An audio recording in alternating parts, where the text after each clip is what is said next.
Hey family, how y'all doing? Welcome to Mantle Motivations podcast. It is I, your host, Dominique Bishop. It's just gonna be me today. It's gonna be me and you. All right, so let's do this. Let's rock and roll.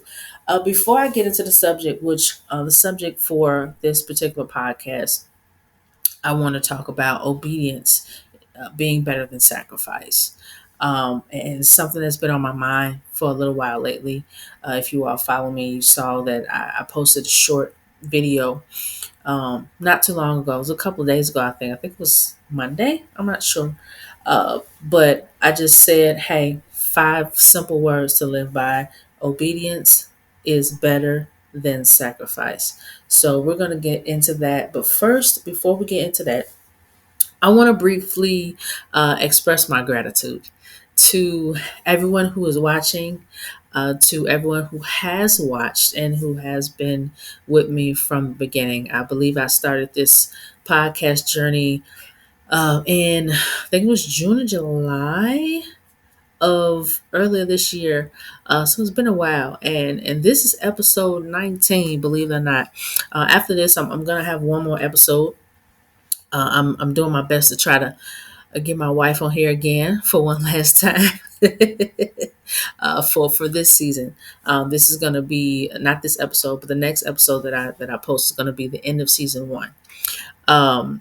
Will there be a season 2? There will be, but I'm going to take some time and recalibrate some things, and strategize a little bit more, and dive a little deeper. This has been a great experience, and I do not take any of it for granted.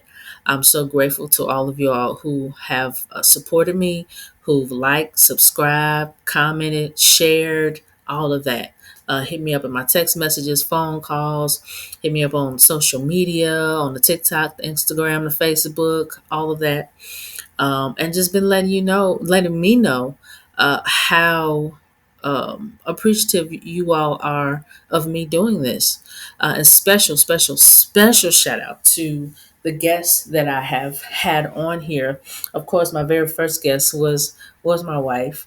And actually, y'all love when she come on here, so I'm definitely gonna have her come on more often, if she will have me, if she don't mind coming on here.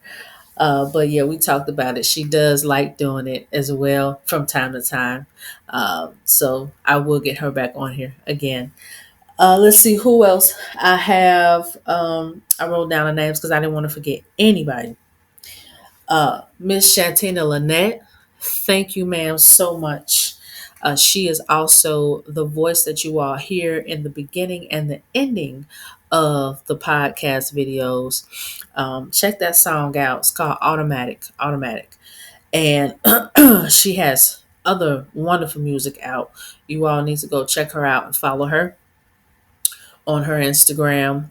I'm going to repost everybody's socials in the bio for you all to go and follow them again if you didn't get a chance to follow them before or look them up or see what have you. So you have Shantina Lynet. We have Chris Bishop, Mr. Pop Lock. We have Kendra Turner. I know Kendra Turner and I talked about AI and her being a teacher and educator, and how she integrates AI into education with the children that she teaches. That was a very interesting episode. I learned a lot about that, and how she does that. It was very nice to hear about how she interacts with the children in the classroom and how she utilizes AI to get them involved, and not just allowing AI to basically take over, but to incorporate their minds, their feelings, and their ingenuity along with AI. So that's a good episode. Y'all should check that out too. Also, Muhkensy, my guy, beautiful voice, beautiful soul. Thank you for being on here. Um, Coach Z. Coach Z is an amazing personal trainer, accountability coach. Let me get that out right, and a somatic therapist as well. So we talked about some very interesting things in that episode about mental health, physical health, and trauma as well. How we may go through trauma, and our bodies hold on to certain things that we may think have been let go, but your body holds on to it. And that's why you might have those extra aches and pains in your body and things like that. It's amazing what our body and brain stores, and we don't know it holds on to it until it affects us later on down the line. So we talked about a book called The Body Keeps the Score. It's a good read that you all should get whenever you get the opportunity and check it out. Let's see. Another guest that I had was Aly Jae, the makeup artist. Also, an old friend from high school. So is Coach Z, an old friend from high school as well. That was a great interview. We talked about her and how she auditioned for American Idol and auditioned for Annie when she was a kid. I'm sorry, not Annie. It was Matilda. Scratch that. It was Matilda, actually. Um, so that is a really cool episode you all should get into as well. And last but definitely not least, Coach P, Coach Patrice Wade. That was a lovely motivational conversation, also. We talked about her and how she went through a divorce and finding herself and finding love again.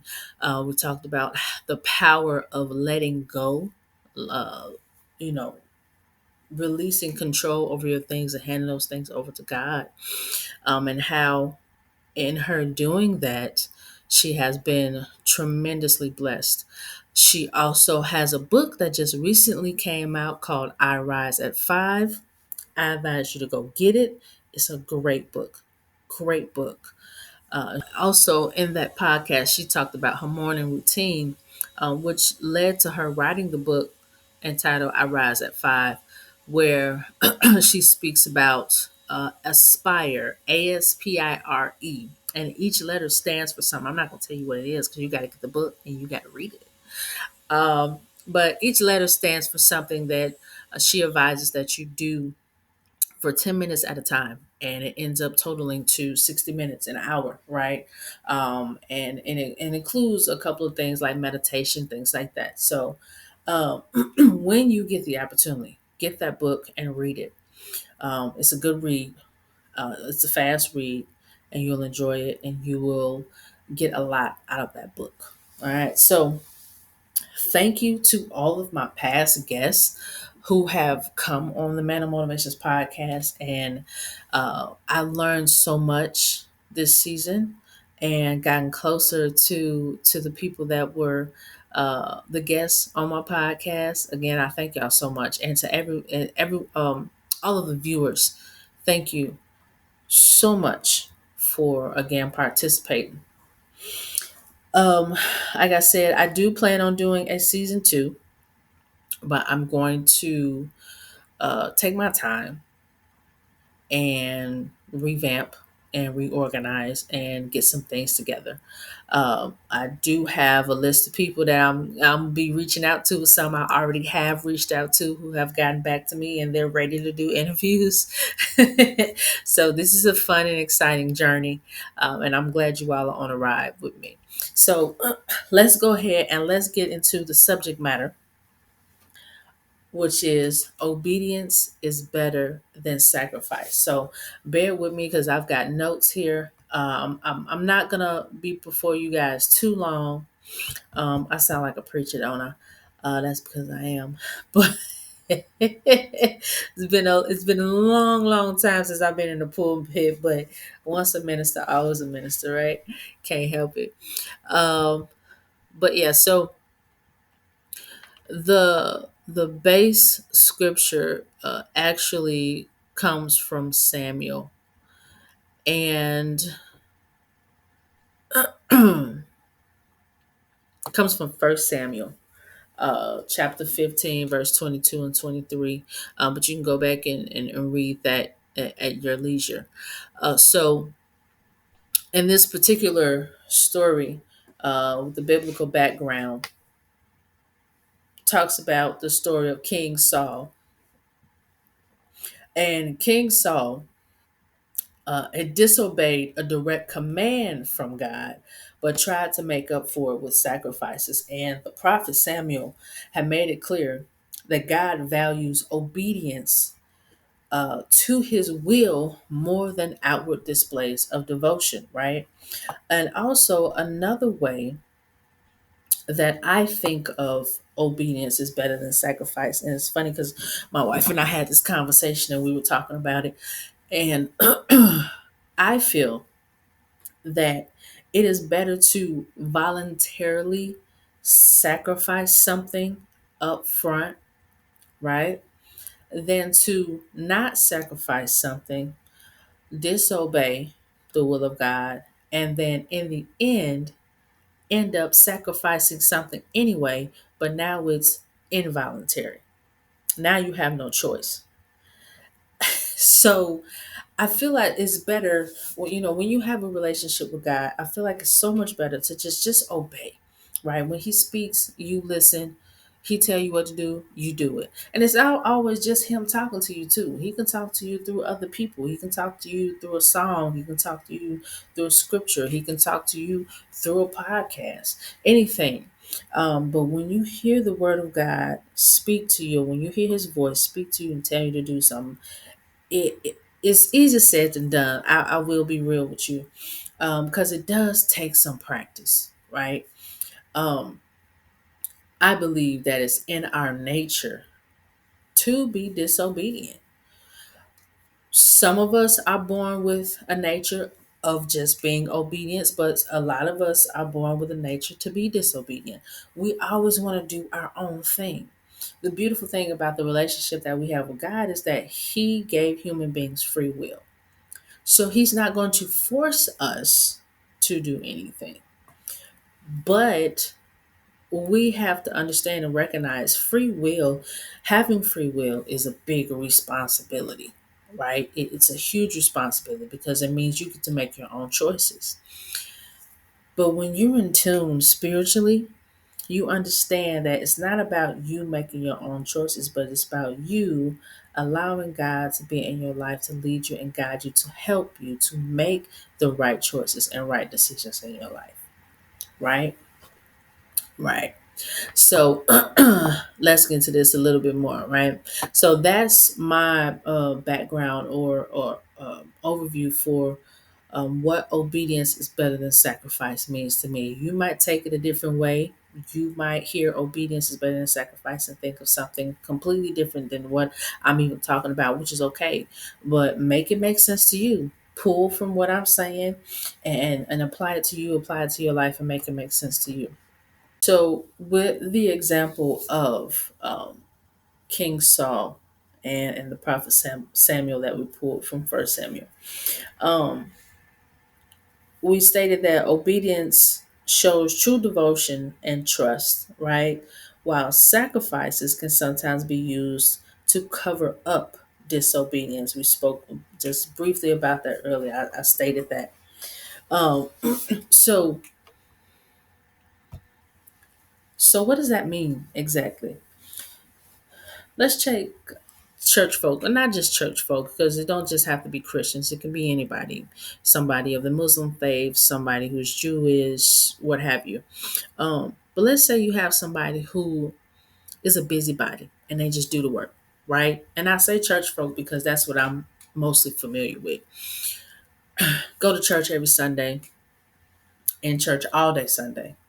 They go to Monday night prayer, they go to Wednesday night Bible study, they go to Friday night revival, what have you. Then they at the breakfast Saturday morning, or they're helping out at the homeless shelter, or doing this and doing that.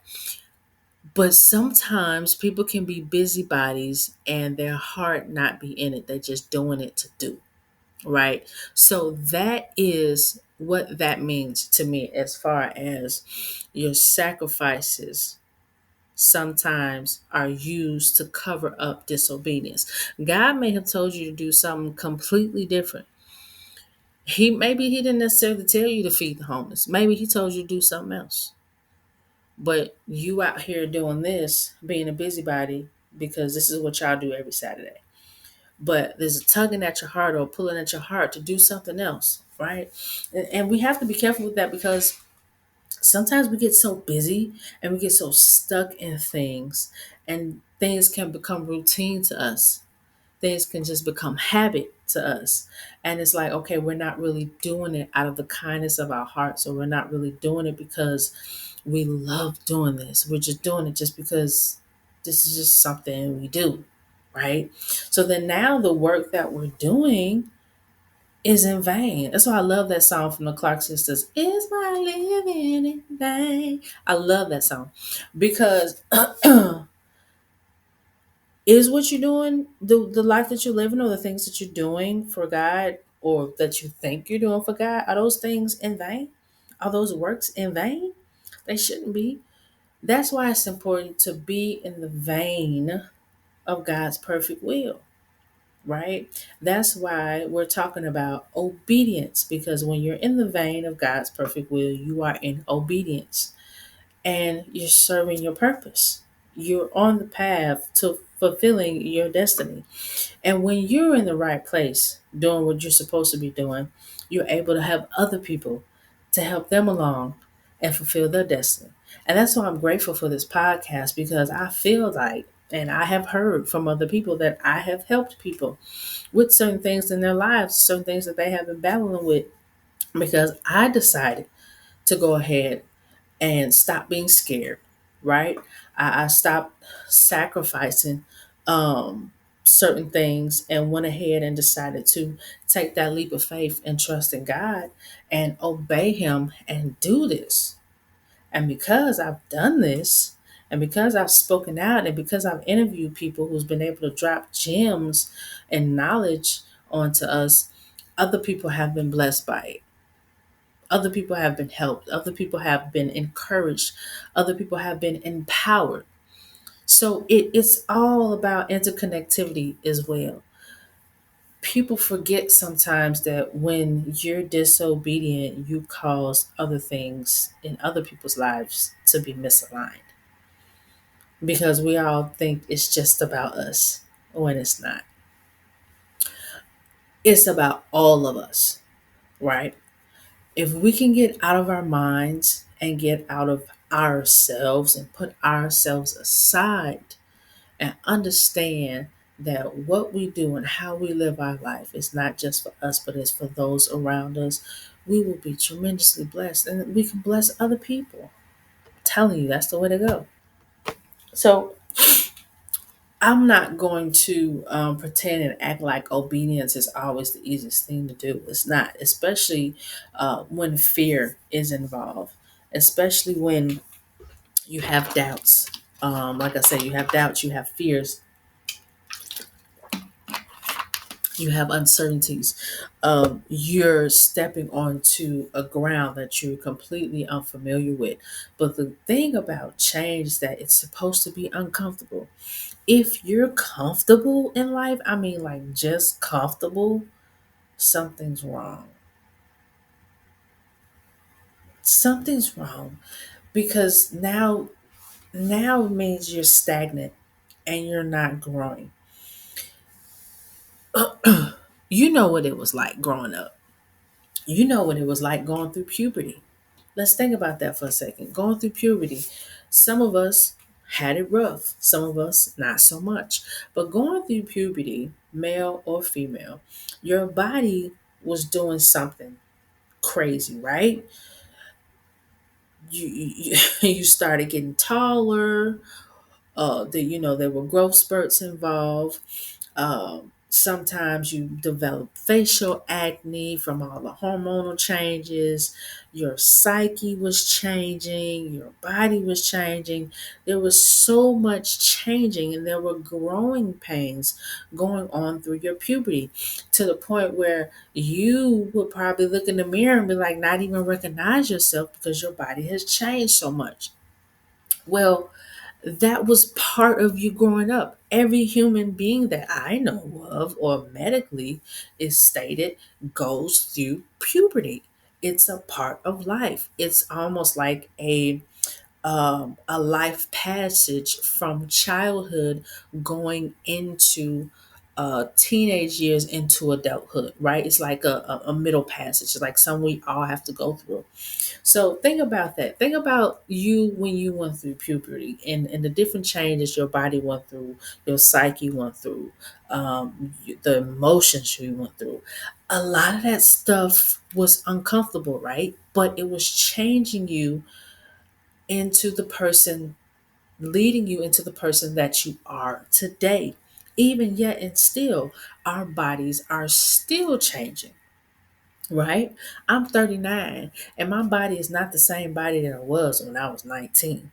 Trust and believe. And it's not going to be the same body at 59 or 69 or 79 or however God allows me to stay on this earth.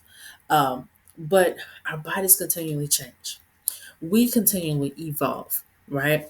They say we evolve every so many years. We go through a change. I think they said what, every 7 years. I think Coach Z talked about that in our podcast. Check that out.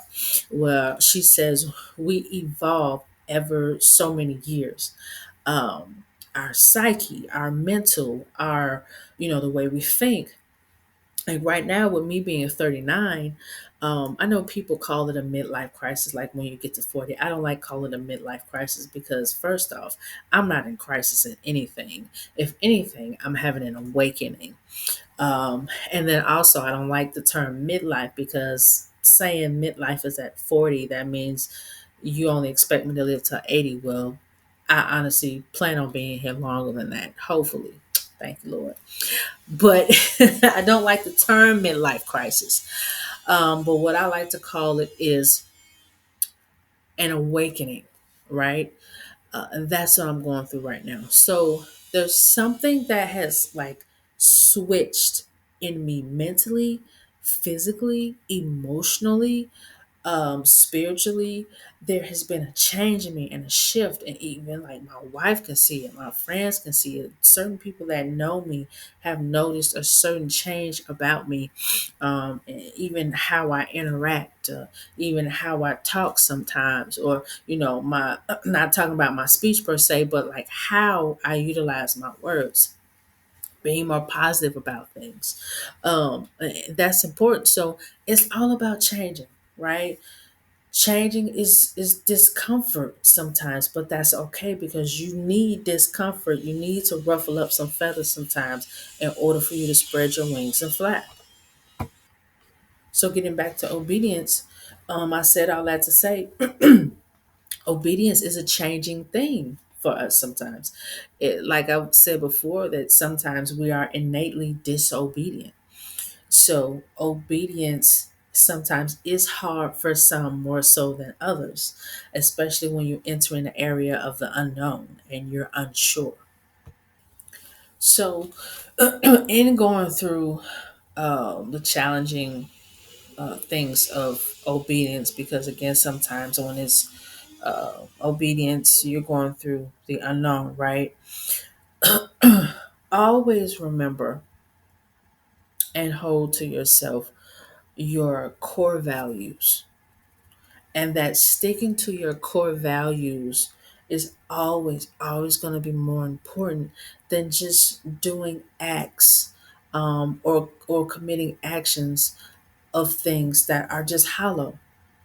What did I say before? Is my living in vain, right? So when you're going through those changes of obedience, and you're going through the unknown and all of this, just hold your core values close to you and remember that that's what's important, right? It's your core values that are important, more so than the hollow acts, because just doing stuff just to do it, it doesn't get anybody anywhere. And then it also causes you stress. And let me let me just give you an example, a personal example of myself. When I sometimes get, uh,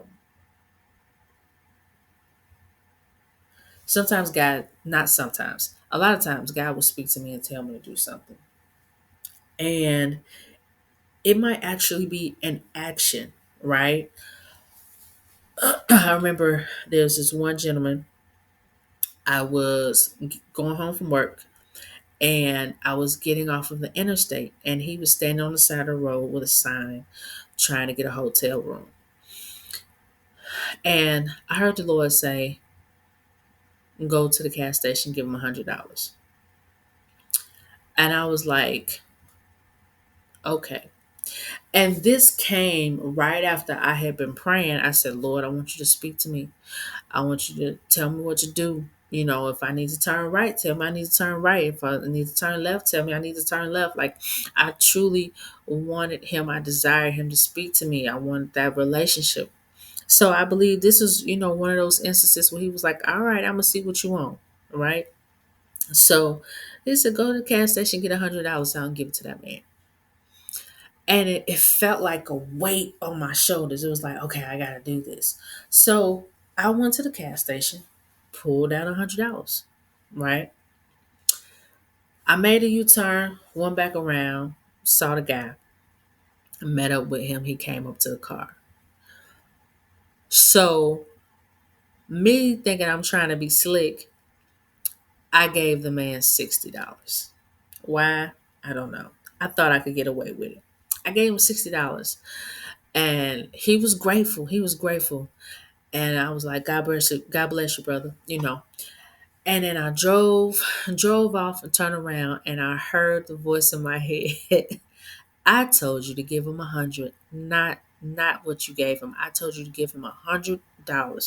That you took out the ATM, I told you to give him that. So when I tell you, I felt that like the weight that I had felt on my shoulders, it didn't lift up. It was still there, and it actually felt heavier. It literally felt like somebody was pushing down on my shoulders. So I was like, oh God, let me go ahead and turn back around. So I turned back around, made another U-turn. And luckily I don't know, he was walking fast, but then he came out from behind this building, and we ended up meeting up again. And I pulled up next to him. I said, hey, I was led to actually give you a whole $100, but I only gave you this amount the first time. I'm going to give you the rest. Here's the rest of it. I apologize. I said, look, have a blessed day, brother. And he took the rest of that money out of my hand and started crying. And I was like, God bless you. And he was like, you don't understand. He was like, not only can I get food now, but I can get me a room to stay in for the rest of the week. And I was like, wow. He was like, the other money that I had was only going to be for a couple of days or something. He was like, and it's not just me, it's me and my girlfriend or something like that. So after I gave him the rest of that money, I drove off, and it felt so good. That weight was lifted off of me.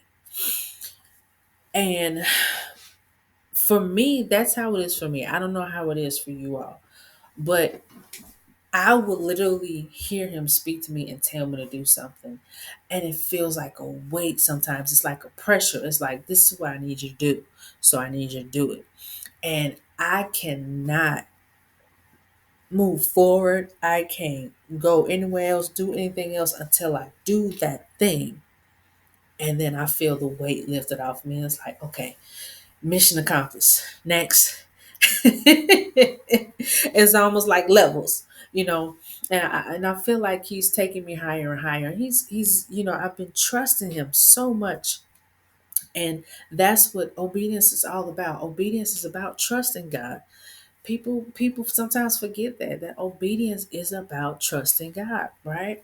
You're trusting and believing in him that he's going to take care of everything. You're trusting and believing in him that he knows the way. You're trusting and believing in him that he knows all and he's going to take care of it all. When you disobey, it's basically saying, I got it. I got this. I appreciate you. I appreciate you, God, but I got this. Thank you. But that's not how it's supposed to be, right? He's speaking to you, he's talking to you. He wants to have a relationship with you, but you need to want to have that relationship with him as well. So obey, because obedience is better than sacrifice. Sacrifice the now so you won't have to sacrifice later. Sacrifice voluntarily now. Let go of those things you need to let go of and obey. Let go of that baggage, let go of that hurt, let go of that pain, let go of all of that toxicity, and give into God and obey Him. That way, later on down the line, you don't have to sacrifice involuntarily. Because when you sacrifice involuntarily, that thing hurt. Oh, that thing hurt. It's gonna mess you up. From experience, it's gonna mess you up. I'm telling you. So that's my take. Another take of obedience being better than sacrifice. Um, it's a strong term. It's only 5 words, but those are 5 heavy words, and that's because obedience and sacrifice is in them. When you put those 2 words together in the same phrase, it means a lot. It's pretty heavy. So I want y'all to ponder on that. I truly do. And let's talk about a couple of practical steps for practicing obedience. The first one is daily mindfulness and integrity, right? So commit to making honest choices each day. Each day. Take it step by step each day. That's how I started. I started off small. I'm like, okay, I hear you tell me to do this. All right, cool, I'm gonna do this. I hear you tell me to get this person a hug. I'm gonna get this person a hug. Okay, I hear you tell me to do, okay, I'm gonna do this, right? So commit to making honest choices each and every day when it comes to this obedience thing. What's another thing? Community support. Surround yourself with people who encourage doing what is right. If you're in a group, when your group of friends or your circle is not encouraging positivity, there needs to be a change made. But again, that's if you want the change. If you don't want the change and you want to stay in that negative environment, by all means, stay there. But that's on you. If you want to stay in that toxicity, stay in that toxicity. But if you truly want to make a change, you are gonna have to start changing the people you hang around with. You are gonna start having to change the people that you talk to. You have to make those changes in order to be better. You have to, especially if you have somebody in your life who doesn't respect boundaries, doesn't respect you, or doesn't respect what you stand for. If you're trying to stand for anything at all, right? So you have to get away from those people. Block, delete, change the number, do what you got to do, but get away from them. Okay, you need to surround yourself with positivity. You need to surround yourself with like-minded people. I was looking on social media, and I love what this lady said. She was like, if you're trying to elevate yourself, get with people who intimidate you. Be around people who are better than you, so you can get up to that level where they're at. Right? It's it's not about trying to make yourself feel bad. No, no, no. It's about growing. Right? If you want to be a millionaire, hang out with some millionaires. You may not be a millionaire yet, but you want to be one, right? Who else better than to tell you how to make $1 million or to become a millionaire or live a millionaire lifestyle than a millionaire? You get what I'm saying? So be around those people who you aspire to be like, or want to be like, right? You want to be more positive, get around more positive people. You want to be around people that speak into you and that encourage you, find those people, right? If if I'm a person into poetry and I want to hang out with other poets, why would I go anywhere else than somewhere where poetry is read or spoken or written? Why would I go anywhere else? Why would I go to the baseball game looking for poets? Why would I go to the bar looking for poets? Or going to a bar that doesn't have a poetry night, because some of them do. But you get what I'm saying? Why would I go search for anything anywhere else other than where I need to search for it for? If you're looking for books, you go to Amazon, right? Or you go to the library, right? You don't go to McDonald's to buy a book. Like, do you understand how that sounds? But we do that in life. For real. We do that in life. We're like, I want to do this, I want to do that, I want to hang out with these type of people, I want to do this, da, da, da. But we're still doing the same thing and hanging out with the same people over and over and over again. Not trying to change. If you want to change and you want to be better and you want to do better, start hanging out with people that are doing better and that are being better. It's just that simple. Okay, next. Um, last thing is self-reflection. So we said daily mindfulness and integrity, right? Community support and self-reflection. Regularly check if your actions match your values and intentions. That is extremely important. Are you who you say you are? Or are you the person that do as I say but not as I do? No, we can't do that. How can you be obedient to God, or how can you walk in your virtue or in your authenticity if your actions don't match your values and or intentions? We can't do that. Stop that. Get out of that. So make sure you mean what you say and you say what you mean. Things must align. Okay. If I don't know nothing else about God, I know that He is not the author of confusion. He is not the author of chaos. Okay. Um, he is not a liar, a thief. He has not come to kill, steal, or destroy, right? In those aspects that we talk about the enemy of our soul in. So you have to be careful. Okay. You have to make sure that your actions match your values and your intentions. Be authentic in yourself. Be authentic in yourself. Don't be two-faced. Don't say one thing and then do something completely different. Nobody can trust you, let alone God. You want God to trust you and man won't even trust you? Stop it. That's not gonna happen. You can't even be true to yourself, let alone another human being, and then let alone God trusting you with what he wants you to do. No, baby girl, baby boy, that's not gonna happen. That's not how that works. No. Get yourself together first. Again, I'm going to repeat it. Regularly check if your actions match your values and intentions. Self reflection is hard sometimes. And the reason why it can be hard sometimes is because we aren't truly in love with ourselves, or we just don't love ourselves, period, because of the human beings that we are. What is it about you that you don't like? What is it about you that you don't like? Change it.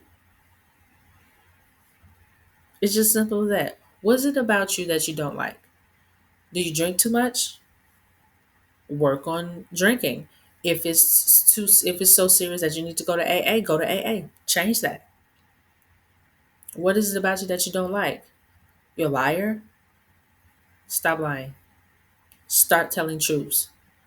Stop being messy. Stop being a part of gossip. Don't put yourselves in situations where you need to lie. If you're sneaking around and doing things you're not supposed to be doing, then you probably feel the need to lie about it because you're ashamed. Don't do things that you're going to put yourself in a position in to be ashamed of. These are they may not be as easy as it sounds, the type of fixes that I'm talking about, but they're necessary. Look at yourself in the mirror. Seriously. Do you know there are so many people that really cannot look at themselves in the mirror because they don't like what they see? Because when they look at themselves, they don't just see this, they don't just see the outer shell, they see everything that's inside of them. If you have a problem and you can't look at yourself in the mirror and smile, I mean, genuinely, and say, I love you, I love myself, there's a disconnect there and there's a problem. There's something that needs to be fixed. So that's why self reflection is so important because you got to dig those roots out. You got to get that stuff out. You got to work on your fixes. You got to work on you. How are you going to love anybody else if you can't love yourself? It's as simple as that, right? How are you going to be able to trust anybody else if you can't trust yourself? How are you going to be able to trust God if you can't trust yourself? How are you going to be able to love God if you can't even love yourself? You don't really truly know what love is. You don't really truly know what trust is. It all starts right here. It all starts right here. So, self reflection. Again, let's go over these 3 points: daily mindfulness and integrity, right? Community support, and self reflection. Let's do the work, guys. Let's do the work. All right. So, in closing, what did we talk about? We talked about the 5 powerful words. Obedience is better than sacrifice. Obedience is better than sacrifice. What does that mean to you? Take some from that. What does that mean to you? Right? We talk about aligning ourselves with our virtues. We're talking about learning to trust ourselves. We're talking about listening for God's voice. We're talking about being obedient and involuntarily, I'm sorry, not involuntarily, first voluntarily sacrificing versus later on down the line involuntarily sacrificing something because you disobeyed to begin with. Obedience first, right? Obedience first. Sacrifice that thing voluntarily first. Then later on down the line, you won't have to involuntarily, begrudgingly sacrifice anything else. All right. So stay focused, guys. Um, Stay focused. And again, I can't harp on this enough. Self reflection. I don't know why it's still in my head, but maybe somebody needs to hear it. It just really need to self reflect and break yourself all the way down if you have to. And I know it hurts. It's hard and it's rough because we have to go through the good, the bad, and the ugly when we're digging ourselves out and getting ourselves together. But you have to be able to look at yourself in the mirror and say, I love the good side of me, I love the bad side of me, I love the beautiful side of me, and I love the ugly side of me. I am me. This is who I am. And if it's so bad to the point where it causes consistent toxicity in your life, well, that's the stuff you need to dig out. You need to uproot, and if you need to get external help for that, do that. Don't be afraid. And if you need somebody to go with you, like I said earlier, it could be something like an AA class, or it could be something else that you're dealing with where you need help with. If you don't want to deal with it on your own, get a friend, get a family member. Find somebody that will hold you accountable and go on that journey with you. Somebody that can help hold you up. You don't have to do all of it by yourself. It is self-reflection, but you don't have to go on the journey alone by yourself. All right, look, I'm not gonna hold y'all up any longer. That's what I wanted to say. Again, I appreciate you all for tuning in. I appreciate all my previous guests. And I just appreciate the love and the outpouring that you all have given me. And again, stay tuned because there's going to be much, much more for Mantle Motivations. Just, I want everybody to enjoy your Thanksgiving, enjoy your Christmas, enjoy your New Year's. I am still going to be active on social media. You got me on Facebook, TikTok. Let's see, Facebook, TikTok, and YouTube and Spotify are all the same. Mantle Motivations. Instagram is the only one that's different, where it's a Mantle Motivations 1.0. So you can follow me on all of those if you want to keep in touch. I'm still going to be posting videos here and there, encouraging words. I got some good feedback from the Friday Feels, so I'm going to keep doing the Friday Feels, putting those videos out there. And I'm going to be doing some other stuff too. I'm going to start doing some lives. I'm working on changing things, right? And being on live was a little bit of a fear for me. So I'm gonna go ahead and punch through that and knock that out. And I plan on doing a couple of lives before the year is out, so I can get that as a regular routine and getting more in touch with you all. So yeah, I'm looking forward to Mantle Motivations getting bigger and better, and I want you all to stay along for the ride. So again, I love you all. I appreciate everything from you all. And you know what I'm about to say to end this out. Remember that your crown may be tilted, but never ever let it fall. Peace and love. Automatic redirection.